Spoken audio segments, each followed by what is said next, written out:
أعوذ بالله من الشيطان الرجيم بسم الله الرحمن الرحيم اللهم صل على محمد وآل محمد وعجل فرجهم السلام عليكم ورحمة الله وبركاته یا اللہ یا رحمان یا رحیم یا مقلب القلوب ثبت قلبی علی دینک۔ دوستو، آج تھوڑی سی ہم گفتگو کریں گے ناک کے امراض، ان کی وجوہات اور ان کا تھوڑا سا کوئی دیسی علاج اگر ڈسکس ہو جائے گا انشاءاللہ العزیز تو اس پہ ہم تھوڑی سی بات کرتے ہیں، کیونکہ موسم چل رہا ہے، موسم تبدیل ہو رہا ہے۔ کل بھی ہم نے ایک ویڈیو آپ سے شیئر کی تھی جس میں نزلہ زکام موسمی بھی چل رہا ہے، اور آج کل آپ کو پتہ ہے کہ کورونا وائرسز کے کیسز بھی ہیں، تو اس حوالے سے ہم بات کر رہے ہیں کہ ناک کے جو امراض ہیں اس پہ تھوڑی سی بات ہونی چاہیے۔ آپ کو پتہ ہے کہ ناک کی جو ہڈی ہے یہ بعض اوقات کچھ لوگوں میں تھوڑی سی ٹیڑھی ہو جاتی ہے، قدرتی طور پر، پیدائشی طور پر بھی ٹیڑھی ہوتی ہے، اور بعض اوقات چوٹ کی وجہ سے بھی، خدا نخواستہ اگر کسی کو چوٹ لگ گئی ہے تو اس سے بھی ٹیڑھی ہو جاتی ہے۔ تو ہوتا کیا ہے، جب یہ ناک کی ہڈی تھوڑی سی ٹیڑھی ہو جائے تو سانس لینے میں بہت زیادہ دشواری کا سامنا کرنا پڑتا ہے۔ یا اگر ہم نے کل آپ کو بتایا کہ 200 وائرسز ایسے ہیں، اور اب یہ اگر کووڈ-19 کو بھی شامل کر لیں تو 201 ہو گئے۔ 201 وائرسز ایسے ہیں جن کی وجہ سے نزلہ زکام، کھانسی کا مسئلہ ہوتا ہے، اور کچھ بیکٹیریا بھی ہیں، جیسے کہ ہم نے بتایا کہ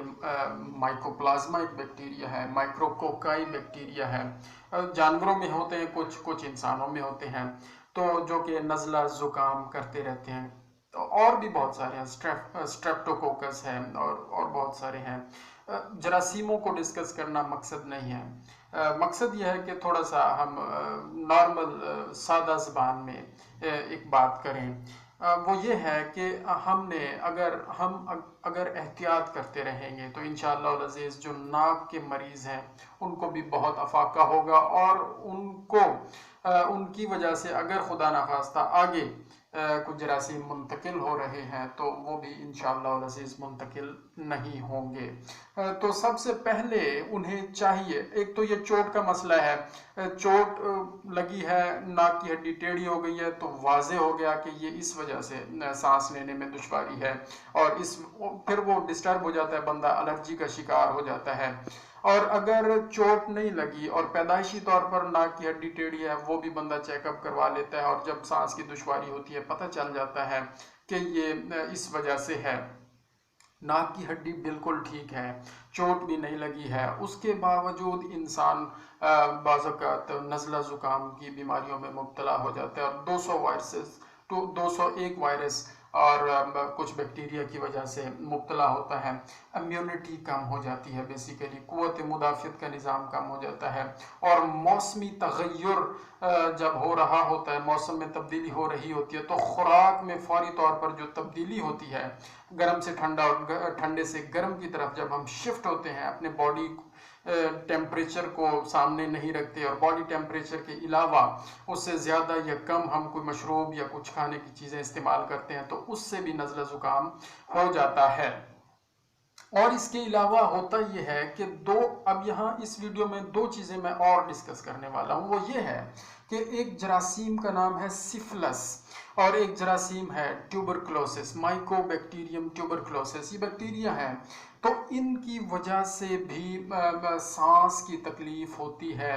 اور یہ جو جراثیم ہے یہ بلڈ کے اندر چلے جاتے ہیں، جن کو یہ امراض ہو جاتے ہیں، ٹی بی کا مرض ہو جاتا ہے، سفلس کا مرض ہو جاتا ہے، تو وہ اندر پہلے گرو کرتے رہتے ہیں، پھیپھڑوں کے اندر جا کے نقصان پہنچانا شروع کرتے ہیں، اور سانس لینے میں دشواری کرتے ہیں، اور وہ مریض اپنے اگر توجہ نہ کریں اور ٹیسٹ نہ کروائیں، ٹیوبرکلوسس کے ٹیسٹ نہ کروائیں، سفلس کے ٹیسٹ نہ کروائیں، تو وہ بیماری ان کو ظاہر ہے بہت زیادہ نقصان دے گی، اور وہی جراثیم پھر ان کی اولاد میں بھی شفٹ ہونے کا خطرہ ہے۔ لیکن اگر ان کی اولاد میں قوت مدافعت اگر اولاد ہے تو اگر پہلے موجود ہے تو قوت مدافعت ان کی اگر سٹرانگ ہے تو پھر چانسز کم ہیں. لیکن اگر انہوں نے شادی نہیں کی اور پھر بعد میں شادی کی ہے اور پہلے ان کے اندر جراثیم ہیں اور پھر جناب بچے پیدا ہوئے ہیں تو کچھ حد تک چانسز ہیں کہ یہ جراثیم ان کے اندر بھی منتقل ہو جائیں، لیکن چانسز کم ہیں. تو کرنا کیا ہے، ہم نے اپنے چیک اپ اور ٹیسٹس کو ہر وقت مینٹین رکھنا ہے. ہم نے اپنا خیال تو جتنا رکھنا ہوتا ہے، بندہ اپنا خیال کچھ کم ہی رکھتا ہے، کہتا ہے جی خیر ہے کوئی نہیں، کوئی مسئلہ نہیں، لیکن ہم نے اب دوسروں کے بارے میں سوچنا ہے. جو ہمارے ارد گرد لوگ ہیں، اولاد ہے، بچے ہیں، فیملی ہے،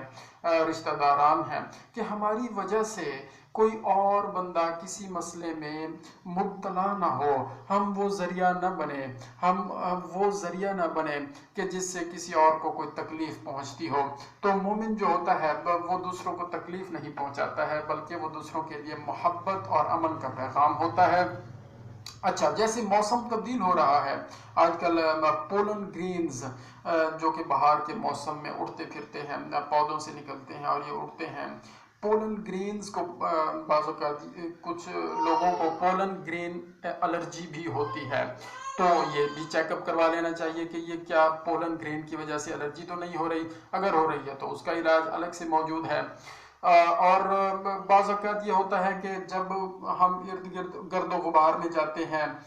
تو گرد و غبار اندر جاتا ہے اور ہم غلطی یہ کرتے ہیں کہ اللہ تعالیٰ نے ہمارے ناک کے اندر قدرتی طور پر چھوٹے چھوٹے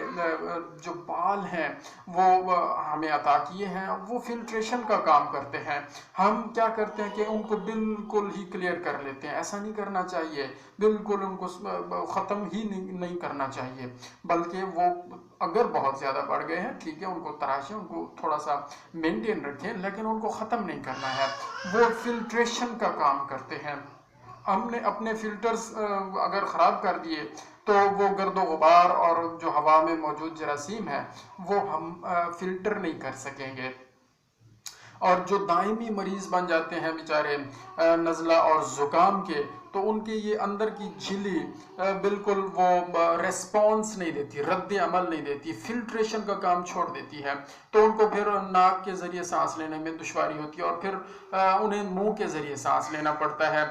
کیونکہ ناک کی جھلی ریسپانس ختم کر چکی ہے تو اب انہیں منہ کے ذریعے سانس لینا ہے. تو پھر جب وہ منہ کے ذریعے سانس لیتے ہیں، فلٹر یہاں بھی موجود نہیں ہے اور سانس اندر جا رہا ہے، پھیپھڑوں میں جراثیم بھی جا رہے ہیں، گرد و غبار جا رہا ہے، مٹی جا رہی ہے. تو اس سے پھر کیا ہوتا ہے، پھیپھڑوں کے اندر اور سانس کی نالی میں ورم آنا شروع ہو جاتا ہے اور پھر کھانسی شروع ہو جاتی ہے اور پھر بغلم بنتا ہے اور پھر کھانسی کے ذریعے بغلم بار بار نکالنا پڑتا ہے. ایک حد تک تو کھانسی بھی نعمت ہے اور ٹھیک ہے، اس سے صفائی ہوتی ہے، پھیپھڑوں کی صفائی ہوتی ہے. جیسے بخار اللہ تعالیٰ کی نعمت ہے، اس سے باڈی سٹرانگ ہوتا ہے اور امیونٹی کا نظام جو ہے وہ ورک کرتا ہے. یہ نشانی ہے کہ امیونٹی کام کر رہی ہے اور قوت مدافعت نے اپنا کام کرنا شروع کر دیا. کھانسی بھی اسی طرح نعمت ہے کہ اس نے پھیپھڑوں کے اندر موجود جو غلط مواد ہیں ان کو نکال کے باہر نکالنا ہے. کھانسی نہ ہو تو پھر وہ مواد باہر نہیں نکل سکتا ہے. تو اگر یہ کھانسی دائمی ہو جائے اور اس کا علاج نہ کیا جائے تو پھر کیا ہوگا یہ کہ پھر وہ جو کھانسی والے سیلیا ہوتے ہیں اندر چھوٹے، جن کی وجہ سے یہ کھلبلی سی ہوتی ہے اور پھر کھانسی آتی ہے اور پھر بغلم باہر نکلتا ہے، وہ بھی ریسپانس کرنا چھوڑ دیتے ہیں اور پھر بغلم اندر جمع ہونا شروع ہو جاتا ہے اور جمع ہوتا رہتا ہے. پھر اتنا ہوتا ہے کہ پھر ورم آ جاتا ہے، اس پوری نالی میں ورم آ جاتا ہے، حلق میں ورم آ جاتا ہے. یہ ورم جب بڑھ جاتا ہے، یعنی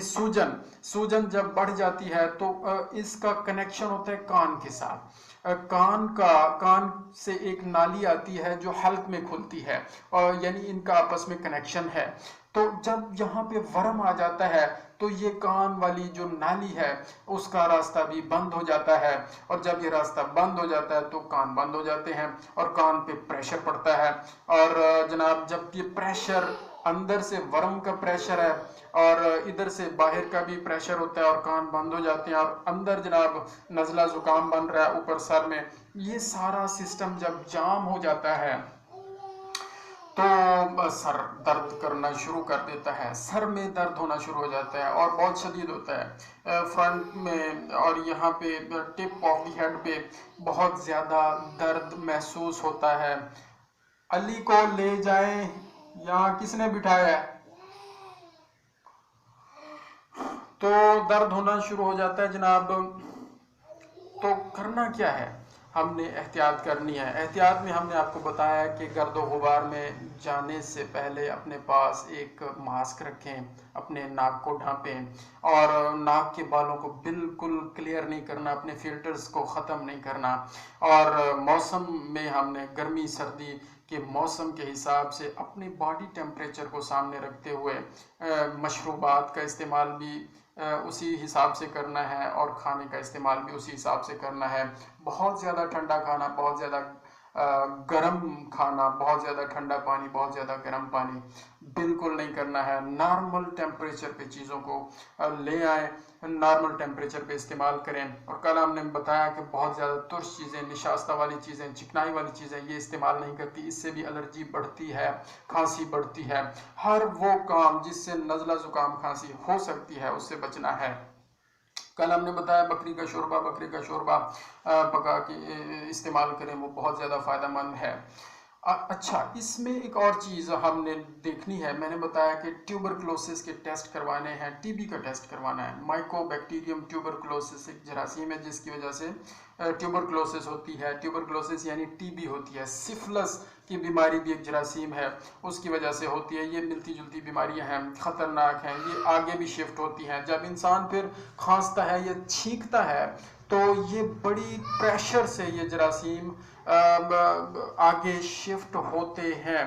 اور یہاں میں نے پڑھا ہے کہ وہ کتنی سپیڈ سے آگے شفٹ ہوتے ہیں،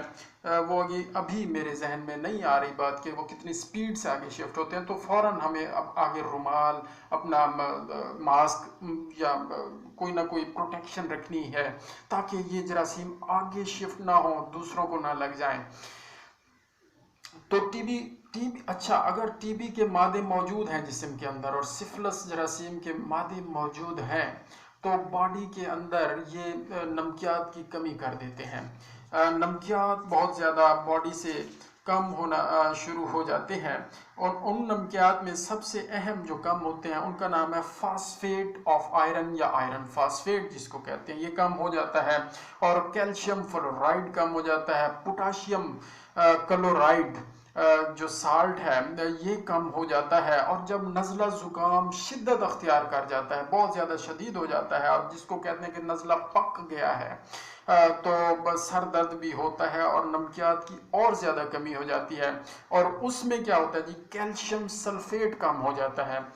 پہلے ہم نے آپ کو بتایا کہ فلورائڈ آف کیلشیم یا کیلشیم فلورائڈ کم ہوا، پھر پوٹاشیم کلورائڈ کم ہوا، اور اس کے بعد اب جو چیزیں کم ہو رہی ہیں وہ ہیں کیلشیم سلفیٹ، وہ کم ہو رہا ہے، اور پوٹاشیم سلفیٹ بھی کم ہو جاتا ہے۔ میگنیشیم فاسفیٹ سالٹ ہے، یہ اللہ تعالیٰ نے ہمارے باڈی میں یہ سالٹ دیے ہیں، یہ امیونٹی میں بڑا ہی اہم رول ادا کرتے ہیں۔ جب یہ سالٹ کم ہونا شروع ہو جاتے ہیں ان مادوں کی وجہ سے، ٹیوبرکلوسس جراثیم کی وجہ سے، ٹی بی کے جراثیم کی وجہ سے، سفلس کے جراثیم کی وجہ سے، یا ویسے ہی کسی میں نمکیات کی کمی ہے، تو پھر کیا ہوتا ہے، امیونٹی کم ہوتی ہے اور نزلہ زکام کے جراثیم زیادہ متاثر کرتے ہیں اس شخص کو۔ اگر کوئی بندہ اپنے بچوں کو یا خود دھوپ نہیں لگواتا، وٹامن ڈی کی کمی ہو جاتی ہے، یا کسی اور وجہ سے اس کے اندر وٹامن ڈی کی کمی ہے، تو یہ الٹیمیٹلی یہ وٹامن ڈی کی کمی ان سارے نمکیات کو متاثر کرتی ہے اور ان سارے نمکیات کے بیلنس کو ڈسٹرب کرتی ہے۔ تو بیلنس والی ہم نے اپنے طریقے سے پوری کوشش کرنی ہے کہ بیلنسڈ لائف، متوازن زندگی کی طرف ہم نے اپنے آپ کو چلاتے رہنا ہے، اللہ پاک سے مدد مانگتے رہنا ہے، اللہ پاک سے بحق محمد و آل محمد علیہ السلام مدد مانگتے رہنا ہے۔ انشاءاللہ وہ کریم ہماری مدد فرما بھی رہا ہے اور فرماتا رہے گا اور فرماتا رہتا ہے، کیونکہ وہ کریم ہے، وہ رحیم ہے، وہ رب العالمین ہے، وہ اپنے بندوں پر